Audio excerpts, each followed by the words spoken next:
ਤੇ ਅਗਲੀ ਜਿਹੜੀ ਹਰਜੋਤ ਸਿੰਘ ਜੀ ਖਬਰਾਂ ਦੇ ਵੱਲ ਵੱਧਦੇ ਜਾਈਏ, ਟੈਕਸਸ ਦੇ ਵਿੱਚ ਕਾਫੀ ਜਿਹੜਾ ਉਹ ਇਸ ਟਾਈਮ ਰੌਲਾ ਪਿਆ ਹੋਇਆ, ਖਾਸ ਕਰਕੇ ਜਿਹੜੇ ਰੀਡਿਸਟ੍ਰਿਕਟਿੰਗ ਪਲਾਨ ਆ ਜੀਓਪੀ ਦਾ, ਉਸ ਨੂੰ ਲੈ ਕੇ।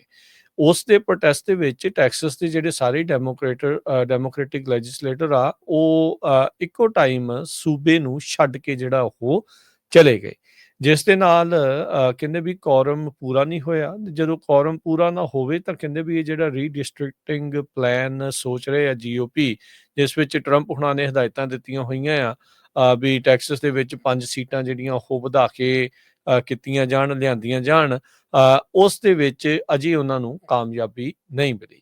ਅਜੇ ਕੁਛ ਕੁ ਵੀਕ ਹੀ ਹੋਏ ਆ ਜਦ ਉੱਥੇ ਹੜ੍ਹਾਂ ਦੇ ਕਰਕੇ ਕਾਫੀ ਜ਼ਿਆਦਾ ਤਬਾਹੀ ਹੋਈ ਆ। 130 ਜਾਣਿਆਂ ਦੀਆਂ ਜਿਹੜੀਆਂ ਉਹ ਮੌਤਾਂ ਹੋਈਆਂ, ਪਰ ਪੋਲੀਟਿਕਸ ਇਹ ਜਿਹੜਾ ਥੀਏਟਰ ਆ ਇਸ ਟਾਈਮ ਉੱਥੇ ਜਿਹੜਾ ਉਹ ਖੇਡਿਆ ਜਾ ਰਿਹਾ ਆ। ਇਹ ਟਾਈਮ ਦੇ ਉੱਤੇ ਜਿਹੜੇ ਡੈਮੋਕ੍ਰੇਟ ਪਾਰਟੀ ਵਾਲੇ ਜਿਹੜੇ ਛੱਡ ਕੇ ਗਏ ਆ ਉੱਥੇ ਸੂਬੇ ਨੂੰ, ਕਹਿੰਦੇ ਵੀ ਫਲਾਈਟ ਫੜ ਕੇ ਸ਼ਿਕਾਗੋ ਨੂੰ ਜਿਹੜੇ ਉਹ ਚਲੇ ਗਏ ਸੀਗੇ।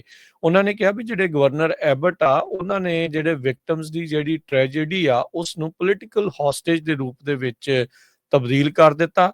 ਜਿਸ ਤਰੀਕੇ ਦੇ ਨਾਲ ਉਹ ਸਬਮਿਟ ਹੋਏ ਪਏ ਆ ਡੋਨਲਡ ਟਰੰਪ ਹੁਣਾਂ ਨੂੰ, ਤੇ ਉਹ ਅਸੀਂ ਜਿਹੜਾ ਕਹਿੰਦੇ ਵੀ ਅਲਾਓ ਨਹੀਂ ਕਰਾਂਗੇ ਵੀ ਡਿਜ਼ਾਸਟਰ ਰਿਲੀਫ ਇਸ ਤਰੀਕੇ ਦੇ ਨਾਲ ਹੌਸਟੇਜ ਬਣਾਈ ਜਾ ਸਕੇ ਵੀ ਟਰੰਪ ਆਪਣੀਆਂ 5 ਸੀਟਾਂ ਹਾਊਸ ਦੇ ਵਿੱਚ ਉਹ ਵਧਾ ਸਕਣ, ਵੀ ਜੈਰੀ ਮੈਂਡਰਿੰਗ ਹੋ ਸਕੇ। ਸੋ ਕਹਿੰਦੇ ਵੀ ਇਸ ਤਰੀਕੇ ਦੇ ਕਰਕੇ ਇਹ ਜਿਹੜਾ so called corrupt special session ਆ ਉਸ ਨੂੰ ਅਸੀਂ ਓਵਰ ਕਰਦੇ ਹਾਂ। ਸੋ ਹੁਣ ਤੁਸੀਂ ਦੇਖੋ ਵੀ ਡੋਨਲਡ ਟਰੰਪ ਹੁਣਾਂ ਦੇ ਦੁਆਰਾ, ਟਰੰਪ ਪ੍ਰਸ਼ਾਸਨ ਦੇ ਦੁਆਰਾ ਇਹ ਕੀਤਾ ਗਿਆ ਵੀ ਭਾਈ ਤੁਹਾਨੂੰ ਮਾਇਆ ਉਦੋਂ ਹੀ ਮਿਲਣੀ ਆ ਜੇ ਤੁਸੀਂ ਜੈਰੀ ਮੈਂਡਰਿੰਗ ਰੀਡਿਸਟ੍ਰਿਕਟਿੰਗ ਪਲਾਨ ਆ, ਬੇਸਿਕਲੀ ਜੋ ਡੈਮੋਕ੍ਰੇਟਸ ਕਹਿ ਰਹੇ ਆ ਵੀ ਰੀਡਿਸਟ੍ਰਿਕਟਿੰਗ ਪਲਾਨਸ ਆ, ਉਹ ਉਸ ਨੂੰ ਅਪਰੂਵ ਤੁਸੀਂ ਕਰੋਗੇ, ਫਿਰ ਮਨੀ ਜਿਹੜੀ ਉਹ ਦਿੱਤੀ ਜਿਹੜੀ ਹੋ ਜਾਊਗੀ।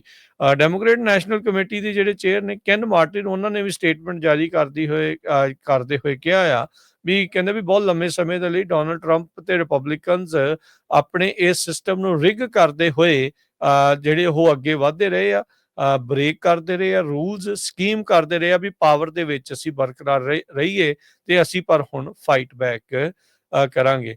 ਟੈਕਸਿਸ ਗਵਰਨਰ ਜਿਹੜੇ ਐਬਟ ਆ, ਉਹਨਾਂ ਨੇ ਕੱਲ ਰਾਤ ਨੂੰ ਲਾ ਮੇਕਰਸ ਨੂੰ ਕਿਹਾ ਵੀ ਅੱਜ ਤੁਸੀਂ 3 ਵਜੇ ਤੱਕ ਦੁਪਹਿਰ ਨੂੰ ਮੁੜ ਆਓ, ਨਹੀਂ ਤਾਂ ਜੋ ਜਿਹੜਾ ਅਸੀਂ ਇਸ ਨੂੰ ਰੀਕਨਵੀਨ ਕਰ ਸਕਣ। ਟੈਕਸਸ ਦੇ ਜਿਹੜੇ ਅਟਾਰਨੀ ਜਨਰਲ ਆ, ਉਹਨਾਂ ਨੇ ਐਬਟ ਨੇ ਆਪਣੀ ਸਟੇਟਮੈਂਟ ਦੇ ਵਿੱਚ ਕਿਹਾ ਵੀ ਕਹਿੰਦੇ ਵੀ ਟੈਕਸਸ ਅਟਾਰਨੀ ਜਨਰਲ ਦਾ ਇੱਕ ਜਿਹੜਾ ਓਪੀਨੀਅਨ ਨੰਬਰ ਆ KP0382, ਉਸ ਨੂੰ ਮੈਂ ਕਹਿੰਦੇ ਵੀ ਨਹੀਂ ਤਾਂ ਇਨਵੋਕ ਕਰੂੰਗਾ ਤੇ ਤੁਹਾਡੀਆਂ ਸਾਰਿਆਂ ਦੀਆਂ ਮੈਂਬਰਸ਼ਿਪ ਹੀ ਜਿਹੜੀਆਂ ਆ ਉਹ ਬਰਖਾਸਤ ਕਰ ਦਊਂਗਾ। ਸੋ ਹੁਣ ਜਿਹੜੇ ਡੈਮੋਕ੍ਰੇਟ ਹਾਊਸ ਦੇ ਮੈਂਬਰਸ ਉੱਥੋਂ ਛੱਡ ਕੇ ਗਏ ਆ, ਜਿਹੜੇ ਇਲੈਕਟ ਹੋ ਕੇ ਉੱਥੇ ਜਿੱਤੇ ਸੀਗੇ, ਜਿੱਦਾਂ ਇਹ ਆ ਵੀ ਕੋਰਮ ਪੂਰਾ ਨਾ ਹੋਵੇ, ਇਸ ਦੇ ਲਈ ਜਿਹੜਾ ਇਸ ਟਾਈਮ ਕਾਫੀ ਜ਼ਿਆਦਾ ਜਿਹੜਾ ਉਹ ਰੌਲਾ ਰੱਪਾ ਪਿਆ ਆ। ਸੋ ਨॉन ਬਾਈਡਿੰਗ 2021 ਇੱਕ ਲੀਗਲ ਓਪੀਨੀਅਨ ਆ, ਇਹ ਵੀ ਦੱਸਦੇ ਜਾਈਏ ਵੀ ਉਹਨਾਂ ਦਾ ਓਪੀਨੀਅਨ ਆ, ਉਹ ਕੋਈ ਇਸ ਤਰੀਕੇ ਦਾ ਕਾਨੂੰਨ ਨਹੀਂ ਆ। ਜਿਹੜੇ ਉਸ ਟਾਈਮ ਜਿਹੜੇ ਰਿਪਬਲਿਕਨ ਅਟਾਰਨੀ ਸੀਗੇ ਕੈਨ ਪੈਕਸਟਨ, ਉਹਨਾਂ ਨੇ ਸੁਜੈਸਟ ਕੀਤਾ ਸੀਗਾ ਵੀ ਕੋਰਟ ਡਿਟਰਮਿਨ ਕਰੇ ਵੀ ਕਿਸ ਸੰਬੰਧ ਦੇ ਵਿੱਚ, ਕਿਹੜੇ ਤਰੀਕਿਆਂ ਦੇ ਵਿੱਚ ਜਾਂ ਕਿਹੜੀ ਸਰਕਮਸਟੈਂਸਿਸ ਦੇ ਵਿੱਚ ਜਿਹੜਾ ਲੈਜਿਸਲੇਚਰ ਆ ਉਸ ਨੂੰ ਬਰਖਾਸਤ ਜਿਹੜਾ ਉਹ ਕੀਤਾ ਜਾ ਸਕਦਾ ਹੈ। ਰਿਪਬਲਿਕਨਸ ਨੇ ਪਿਛਲੇ ਹਫ਼ਤੇ ਜਿਹੜੇ ਨਵੇਂ ਮੈਪਸ ਆ ਟਰੰਪ ਹੋਣਾ ਦੇ ਇੱਕ ਆਵਾਜ਼ ਦੇਣ ਦੇ ਉੱਤੇ ਉਹਨਾਂ ਨੇ ਪੇਸ਼ ਜਿਹੜੇ ਉਹ ਕਰ ਦਿੱਤੇ ਸੀਗੇ ਵੀ ਕਹਿੰਦੇ ਵੀ ਇਹ ਮਿਡ ਡੈਕੇਡ ਰੀਡਿਸਟ੍ਰਿਕਟਿੰਗ ਅਟੈਂਪਟ ਜਿਹੜੀ ਇਸ ਟਾਈਮ ਚੱਲ ਰਹੀ ਆ, ਵੀ ਜਿਹੜਾ ਜੀਓਪੀ ਦੀ ਇਸ ਟਾਈਮ ਮੈਜੋਰਟੀ ਆ ਜੋ ਕਿ ਬਹੁਤ ਘੱਟ ਆ, 3-4 ਸੀਟਾਂ ਦੇ ਨਾਲ ਹੀ ਜਿਹੜੇ ਉਹ ਅੱਗੇ ਨੇ, ਤੇ ਉਹ ਚਾਹੁੰਦੇ ਆ ਵੀ ਉਸ ਨੂੰ ਮਜ਼ਬੂਤ ਜਿਹੜਾ ਹਾਊਸ ਦੇ ਵਿੱਚ ਕੀਤਾ ਜਿਹੜਾ ਉਹ ਜਾ ਸਕੇ। ਸੋ 51 ਟੈਕਸਸ ਦੇ ਜਿਹੜੇ ਡੈਮੋਕ੍ਰੇਟਸ ਆ, ਉਹ ਸਟੇਟ ਜਿਹੜੀ ਸ਼ਿਕਾਗੋ ਦੀ ਉਧਰ ਨੂੰ ਜਿਹੜੇ ਉਹ ਜਾ ਚੁੱਕੇ ਆ।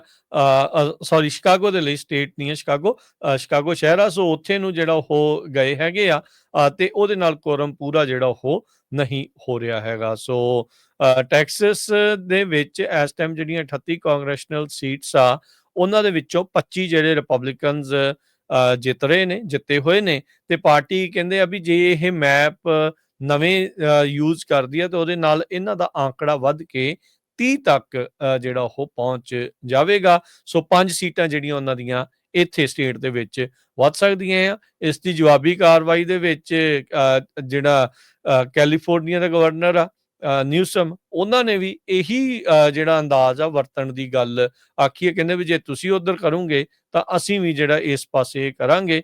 ਹੁਣ ਆਪਾਂ ਪਹਿਲੋਂ ਵੀ ਇਹ ਸਵਾਲ ਸੀਗਾ ਹਰਜੋਤ ਸਿੰਘ ਜੀ ਵੀ ਦੋਨੋਂ ਠੀਕ ਆ, ਦੋਨੋਂ ਗਲਤ ਆ, ਜਾਂ ਕੀ ਇਸ ਦੇ ਵਿੱਚ ਜਿਹੜਾ ਹੋਣਾ ਚਾਹੀਦਾ ਆ ਲੋਕਾਂ ਦੇ ਲਈ ਵੀ ਚੰਗਾ, ਜਿਹੜਾ ਉਹਨਾਂ ਨੂੰ ਇਸ ਟਾਈਮ ਇਹਨਾਂ ਦੇ ਪੋਲੀਟੀਕਲ ਥੀਏਟਰ ਦੇ ਵਿੱਚ ਕਹਿ ਲਓ ਵੀ ਵਿੱਚ ਨਾਲ ਪੀਸਿਆ ਜਾ ਰਿਹਾ ਹੈਗਾ ਆ। ਜੀ ਬਿਲਕੁਲ। ਸੋ ਟੈਕਸਸ ਦੇ ਗਵਰਨਰ ਨੇ ਕਿਹਾ ਵੀ ਮੈਂ ਉਹਨਾਂ ਨੂੰ ਫਾਈਨ ਵੀ ਕਰੂੰਗਾ।